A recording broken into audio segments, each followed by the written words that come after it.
Radhe Radhe my dear friends, welcome back to my channel Udan with Apeksha. Today I am going to introduce you to my career and a great person from that career only. So I want to become an aerospace engineer. You can also call it as a rocket scientist. और श्री नंबी नारायण भारत के एक महान rocket scientist थे. अच्छा, मुझे एक aerospace engineer बनना है. आपको क्या लगता है मुझे किसके लिए काम करना चाहिए? नासा के लिए या इसरो के लिए? It's an honour for me to be an Indian my dear friends. But with a heavy heart मैं आपसे कहना चाहती हूँ कि मुझे इसरो के लिए काम नहीं करना. You will be thinking that what's the reason behind it? Reason क्या है इसके पीछे कि एक बच्चा ये कह रहा है कि वो फ्यूचर में इसरो के लिए काम नहीं करेगा एक इंडियन होते हुए. इसका रीजन है श्री नंबी नारायणम की एक स्टोरी. मैं बिगनिंग से स्टार्ट करती हूँ तो सुनिए. 12 दिसंबर 1941 को तिरुवनंतपुरम केरला में एक बच्चा. बच्चे का नाम रखा गया नंबी नारायणम, जो बचपन से ही चाहता था कि वो एक रॉकेट साइंटिस्ट बने. He grew up and finally his dream came true. He became a rocket scientist. He worked for ISRO. अच्छा, नंबी नारायणम का नाम आपसे बहुत कम लोगों ने सुना है. एपीजे अब्दुल कलाम जैसे ही, या मैं कहूंगी उनसे भी बढ़कर, एक महान साइंटिस्ट थे नंबी नारायणम,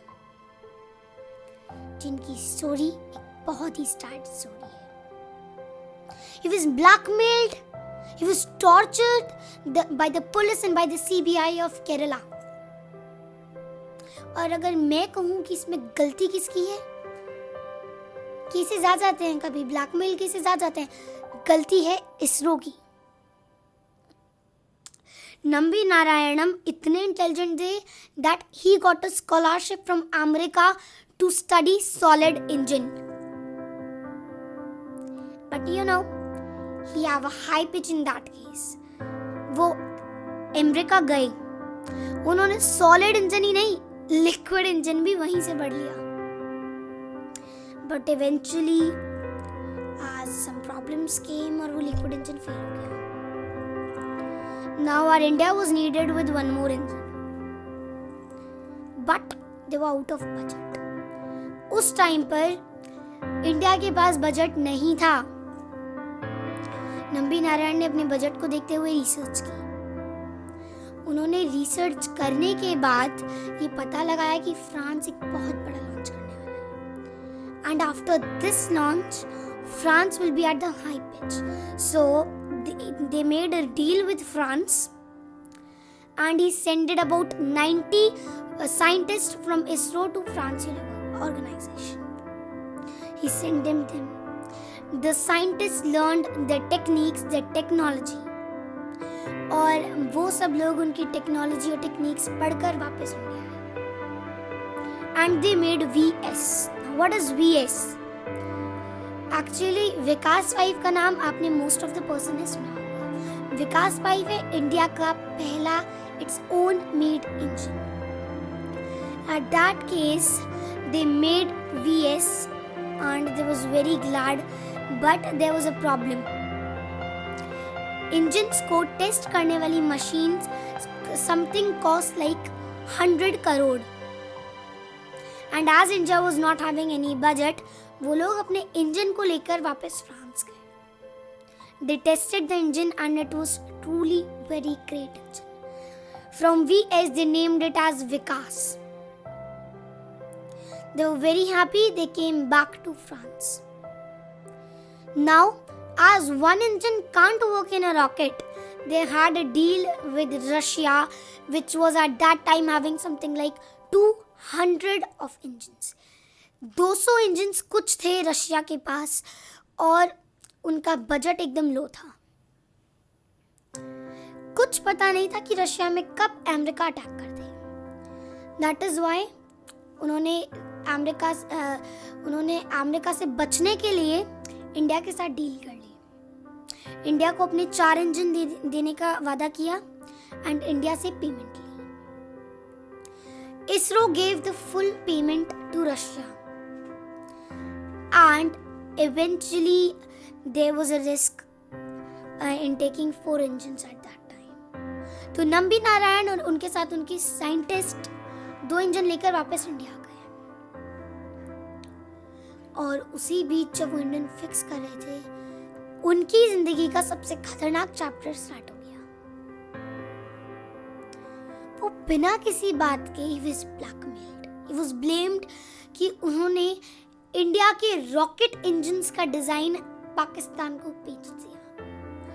असल में इस केस में रीजन ये था कि अमेरिका की पूरी नजर थी इंडिया और रशिया पर. रशिया से कौन सी फ्लाइट इंडिया जाती है, कौन सी शिप इंडिया जाती है, और इंडिया से कौन सी शिप रशिया आती है और कौन सी एरोप्लेन रशिया आती है. इस पूरी जांच पड़ताल में अमेरिका लगा था. तो they made a plan. They took their ships in a vodka ship. Now, what is vodka? Vodka is a type of wine. So they kept their engines inside that vodka ship and took it to Pakistan. उनकी नजर Russia से पाकिस्तान जाने वाली ships पर नहीं थी. They were just looking at India and Russia. तो ये आइडिया नंबी नारायण का था कि हम ऐसे कर सकते हैं. उन्होंने फिर पाकिस्तान से रशिया चीजें लेके गई और उनको इस बात पर ब्लेम किया गया कि उन्होंने इंडिया के रॉकेट इंजन्स को पाकिस्तान को बेच दिया. इस केस में कभी कभी ऐसा हो जाता है. So what I think that in this case the mistake was of Indian government and ISRO organisation. Everybody. अब कुछ ही दिन पहले हमने चंद्रयान 3 लॉन्च किया. अगर नंबी नारायण को इस तरह ब्लैकमेल ना किया जाता, उनकी फैमिली को जेल में बंद नहीं किया जाता, तो आज जाने इसरो कहाँ होता. His wife was gone in coma. उनकी पत्नी कोमे में चली गई, सदमे में चली गई. उनके बच्चे ना कुछ सोच पा रहे थे, ना कुछ कर पा रहे थे. No one helped him in that case. कि उन्होंने ये तक नहीं देखा. वो जानते थे कि उस दिन, जिस दिन की ब्लैकमेल डेट नंबी को दी गई है, उस दिन श्री नंबी नारायण उनके साथ थे. They didn't spoke a single word, my friend. They didn't spoke anything.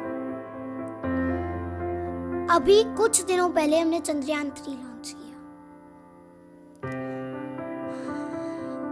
आज जो चीज हम 15 साल बाद कर रहे हैं, अगर नंबी नारायण जैसे साइंटिस्ट को ब्लेम नहीं किया जाता, if it was not blamed, this Chandrayaan 3 has been launched before 50 years ago.